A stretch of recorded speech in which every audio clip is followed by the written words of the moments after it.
BPL ration card ಇರೋರಿಗೆ ಒಂದು ಖುಷಿಯಾದ ವಿಚಾರ. ನಾವೀಗ ಅಫಿಷಿಯಲ್ ಆಗಿ ರೇಷನ್ ಕಾರ್ಡ್ ನಲ್ಲಿರ್ತಕ್ಕಂಥ ಇನ್ಫಾರ್ಮೇಶನ್ ನ ಅಪ್ಡೇಟ್ ಮಾಡಬಹುದು, ಕರೆಕ್ಷನ್ ಮಾಡಬಹುದು. Hello guys, welcome back to tech Samsada. ಇವತ್ತಿನ ವಿಡಿಯೋದಲ್ಲಿ ನಾನು ನಿಮಗೆ ಸಂಪೂರ್ಣವಾದ ರೇಷನ್ ಕಾರ್ಡ್ ಅಪ್ಡೇಟ್ ಮಾಡೋದು ಯಾವ ರೀತಿಯಾಗಿದೆ, ಯಾವತ್ತು ಲಾಸ್ಟ್ ಡೇಟು, ಏನೇನೆಲ್ಲ ಡಾಕ್ಯುಮೆಂಟ್ಸ್ ಇದ್ರೆ ಅಪ್ಡೇಟ್ ಮಾಡ್ಬೋದು, ಯಾರೆಲ್ಲ ಹೊಸ ರೇಷನ್ ಕಾರ್ಡ್ಗೆ ಸೇರ್ಪಡೆ ಆಗ್ಬೋದು, ಹೆಸರು ಚೇಂಜ್ ಮಾಡ್ಬೋದಾ, ಡೇಟ್ ಆಫ್ ಬರ್ತ್ ಚೇಂಜ್ ಮಾಡ್ಬೋದಾ, ಡಿಲೀಟ್ ಮಾಡಿಸೋದು ಹೆಂಗೆ, ಹೊಸ ರೇಷನ್ ಕಾರ್ಡ್ಗೆ ಅಪ್ಲೈ ಮಾಡ್ಬೋದಾ, ಎಲ್ಲನೂ ಈ ವಿಡಿಯೋದಲ್ಲಿ ಸಂಪೂರ್ಣವಾಗಿ ವಿವರ ಕೊಡ್ತಾ ಹೋಗ್ತೀನಿ. ನೀವು ಈ ಚಾನಲ್ಗೆ ಮೊದಲನೇ ಬಾರಿಗೆ ವಿಸಿಟ್ ಮಾಡಿದ್ರೆ ದಯವಿಟ್ಟು ನನ್ನ ಕಳಕಳಿಯ ವಿನಂತಿ, ಸಬ್ಸ್ಕ್ರೈಬ್ ಮಾಡ್ಕೊಂಡು ವಿಡಿಯೋನ ನೋಡಿ, ವಿಡಿಯೋನ ಸ್ಕಿಪ್ ಮಾಡದೆ ಕೊನೆವರೆಗೂ ನೋಡಿ. ಇದರಲ್ಲಿ ಕಂಪ್ಲೀಟ್ ಆಗಿ ನಾನು ಎಕ್ಸ್ಪ್ಲೈನ್ ಮಾಡ್ತಾ ಹೋಗ್ತೀನಿ. ಹಾಗಾದರೆ ನಾವೀಗ ನೇರವಾಗಿ ರೇಷನ್ ಕಾರ್ಡ್ ವಿಷಯಕ್ಕೆ ಬರೋಣ. 2026 ಈ ವರ್ಷದಲ್ಲಿ ನಮ್ಮ ಸರ್ಕಾರ ಮೊದಲನೇ ದಿಟ್ಟ ಹೆಜ್ಜೆ ಕೊಟ್ಟಿದೆ. ರೇಷನ್ ಕಾರ್ಡ್ ಇರೋಂಥ ಯೂಸರ್ಸ್ಗಳಿಗೆ ಅಂದರೆ ಪಡಿತರ ಫಲಾನುಭವಿಗಳಿಗೆ ದಿನಾಂಕ 30 ಮಾರ್ಚ್ 2026 ನಮಗೆ ಸಂಪೂರ್ಣವಾಗಿ ನಾವು ರೇಷನ್ ಕಾರ್ಡ್ನ ತಿದ್ದುಪಡಿ ಮಾಡ್ಬೋದು. ಇದರಲ್ಲಿ ನಿಮ್ಮ ಮಕ್ಕಳು ನಿಮ್ಮ ಹೆಸರು ಸೇರಿಸ್ಬೇಕು ಅಂದರೆ ಅದನ್ನು ಕೂಡ ಸೇರಿಸ್ಬೋದು. ನಿಮ್ಮ ಮದುವೆ ಆಗಿ ಬೇರೆ ರೇಷನ್ ಕಾರ್ಡಿನಲ್ಲಿ ಇರ್ತಕ್ಕಂಥದ್ದು ಮಾಡಬೇಕು ಅಂದರೆ ಅದನ್ನು ಕೂಡ ಮಾಡ್ಬೋದು.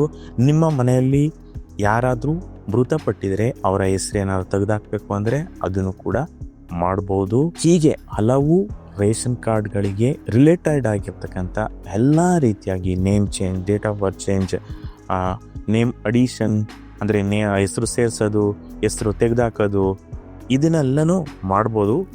ಆದರೆ ಗಮನವಿಟ್ಟು ಕೇಳಿ, ಹೊಸ ರೇಷನ್ ಕಾರ್ಡಿಗೆ ಯಾವುದೇ ರೀತಿಯಾದ ಅಪ್ಲಿಕೇಶನ್ ಆಗೋದಕ್ಕೆ ಆಗೋದಿಲ್ಲ. ಇದನ್ನ ಗಮನದಲ್ಲಿ ಇಟ್ಕೊಳ್ಳಿ. ಹಾಗಾದ್ರೆ ಕೆಲವೊಂದು ಲಾಸ್ಟ್ ಇಯರಲ್ಲಿ BPL ಇಂದ APL ಕನ್ವರ್ಟ್ ಮಾಡ್ಬೋದು, ಅವರಿಗೆ ಚಾನ್ಸಸ್ ಏನಾರ ಇದೆಯಾ ಅಂತ ಕೇಳಿದರೆ ಹೌದು ಸ್ನೇಹಿತರೆ.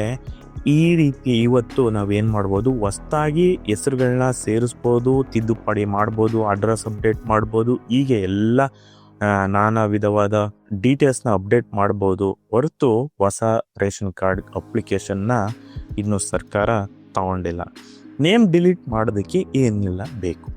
ಇವಾಗ ಸಪೋಸ್ ನಾನೊಬ್ಬ ಫ್ಯಾಮಿಲಿ ಮೆಂಬರು, ನಮ್ಮ ಮನೆಯಲ್ಲಿ ನಮ್ಮ ಅಣ್ಣ ಮದುವೆ ಆಗಿ ಇನ್ನೊಂದು ಕಡೆ ಹೋದ, ಅವನ್ನ ನಾನು ರಿಮೂವ್ ಮಾಡಬೇಕು ಅಂದರೆ, ಈಗ 4 ಮೆಂಬರ್ಸು ಒಂದು ರೇಷನ್ ಕಾರ್ಡಲ್ಲಿದ್ದಾರೆ ಅಂದರೆ ಅಲ್ಲಿಗೆ ಯಾರು ಹೆಸರು ಡಿಲೀಟ್ ಮಾಡಬೇಕು ಅವರು ಮತ್ತು ಇನ್ನೊಬ್ಬ ಮನೆಯ ಸದಸ್ಯರು ಕೂಡ ಹೋಗಿ ನಿಮ್ಮ ಆಧಾರ್ ಅಥೆಂಟಿಕೇಶನ್ ಮಾಡಿ, ಅಂದರೆ ನಿಮ್ಮ ಬೆರಳಚ್ಚುಗಳ ಮೂಲಕ ನಿಮ್ಮ ಆಧಾರ್ ಅಥೆಂಟಿಕೇಶನ್ ಮಾಡಿ ಯಾವ ವ್ಯಕ್ತಿಯನ್ನು ಡಿಲೀಟ್ ಮಾಡಬೇಕು ಅದನ್ನು ಅವರ ಡೀಟೇಲ್ಸ್ ಕೊಟ್ಟರೆ ನಿಮ್ಮ ಮಾಡ್ಬೋದು. ಹಾಗಾದರೆ ಎಲ್ಲಿ ಹೋಗಿ ಮಾಡಬೇಕು? ನಮಗೆ 2 ವಿಧವಾದ ಆಪ್ಷನ್ಗಳಿದ್ದಾವೆ. ನಮಗೆ ಔಟ್ ಆಫ್ ಬ್ಯಾಂಗ್ಳೂರ್ ಇರ್ತಕ್ಕಂಥವ್ರು ನಿಯರ್ ಬೈ ಗ್ರಾಮೋದ್ಧಾರ ಕೇಂದ್ರ, CIC service centre, government services provide ಮಾಡ್ತಾ ಇರ್ತಕ್ಕಂಥ ಥರ್ಡ್ ಪಾರ್ಟಿ ಸರ್ವಿಸ್ಗಳು ಹತ್ರ ಹೋಗಿ ನಾವು ಈ ಸೇವೆಗಳನ್ನ ತಗೋಬೋದು. ಇನ್ನು ಎರಡನೇದು, ನೇರವಾಗಿ ನಾವು ತಾಲೂಕು ಆಫೀಸಲ್ಲಿರ್ತಕ್ಕಂಥ ಆಹಾರ ಇಲಾಖೆಗೆ ಸಂಪರ್ಕ ಮಾಡಿದರೆ ಪ್ರತಿಯೊಂದು ತಾಲೂಕು ಆಫೀಸರ್ಗಳಲ್ಲೂ ಕೂಡ ನಿಮಗೆ ಆಹಾರ ಇಲಾಖೆಯ ಒಂದು ಆಫೀಸ್ ಇರುತ್ತೆ. ಅಲ್ಲಿ ಹೋಗಿ ನೀವು ಸಂಪರ್ಕ ಮಾಡಿದರೆ ಅವರು ಕೂಡ ನಿಮಗೆ ನಿಮ್ಮ ಇರ್ತಕ್ಕಂಥ ಸಮಸ್ಯೆನ ಬಗೆಹರಿಸ್ಕೊಡ್ತಾರೆ. ಎಸ್ಪೆಷಲಿ ಬೆಂಗಳೂರಲ್ಲಿ ಇರ್ತಕ್ಕಂಥವ್ರು ಏನು ಮಾಡಬೇಕು ಅಂದರೆ, ನೀವು ನಿಮ್ಮ ಹತ್ತಿರದ ಬ್ಯಾಂಗ್ಳೂರ್ 1ಗೆ ವಿಸಿಟ್ ಮಾಡಿ, ಅಥವಾ ನೀವು ಆನ್ಲೈನಲ್ಲಿ ಅಪಾಯಿಂಟ್ಮೆಂಟ್ನ ಬುಕ್ ಮಾಡಿ ಕೂಡ ಅಲ್ಲಿ ಹೋಗಿ ನಿಮ್ಮ ಒಂದು ರೇಷನ್ ಕಾರ್ಡ್ ತಿದ್ದುಪಡಿನ ಮಾಡ್ಕೋಬಹುದು. ಇದು ಕಂಪ್ಲೀಟಾಗಿ ನಾನು ವರ್ಬಲಲ್ಲಿ ನಿಮಗೆ ಕಮ್ಯುನಿಕೇಟ್ ಮಾಡ್ತಾ ಇರೋದ್ರಿಂದ ನೀವು ಪೇಪರ್ ನೋಟಿಫಿಕೇಷನ್ನ ನೋಡ್ಬೋದು. ಮಾರ್ಚ್ 30, 2026 ಕೊನೆಯ ದಿನಾಂಕ. ಈ ದಿನಾಂಕನ ನೀವು ಗಮನದಲ್ಲಿ ಇಟ್ಕೊಳ್ಳಿ. ನಿಮ್ಮ ಏನೇ ಇವತ್ತು ಜನವರಿ ಎಂಡ್ ಆಗಿದೆ, ನೆಕ್ಸ್ಟ್ ಇನ್ನೊಂದು 2 ಡೇಸ್ ಆದರೆ ಫೆಬ್ರವರಿ, ಉಳಿದಿರ್ತಕ್ಕಂಥದ್ದು 60 ಡೇಸ್ಗಳು ಮಾತ್ರ.